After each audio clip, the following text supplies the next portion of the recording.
Hey guys, Donnie RightSide here. Bookmakers Review. Week 11 in college football is upon us, and I have two games picked out on Saturday you're going to want to take a look at. Big game hunting, absolutely the favorites. You know it. Let's get down to business. 12 o'clock start on Saturday.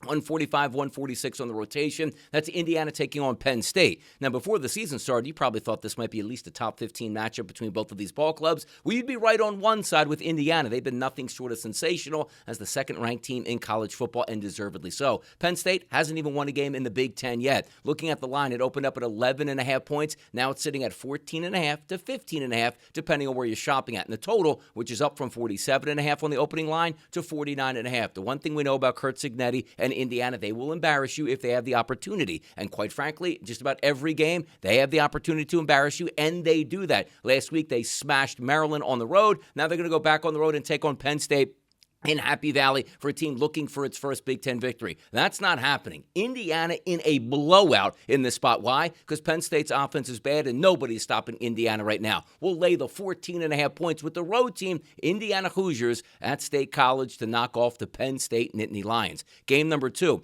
169-170 on the rotation. The SEC, a 7:30 start on Saturday night. That's LSU and Alabama. Alabama opened up at a look-ahead line of 6.5 points. Now we're seeing 9.5s and 10s across the sports betting landscape here. And the total, which opened up at 54.5, now sits around 49.5, just south of 50. LSU fired their head coach Brian Kelly in turmoil. They do have talent, but they just haven't put it together. Alabama will look to tighten the screws on Saturday night in Tuscaloosa. I'm predicting a double-digit victory for the Alabama Crimson Tide. So kicking a couple programs when they're down, that's what we're doing. Game number 1, Indiana lay the 14.5 to smash Penn State. And game number 2, Alabama at home against a wounded LSU team. They win by double digits. I'm Donnie RightSide for Bookmakers Review, and as always, good luck on those wagers.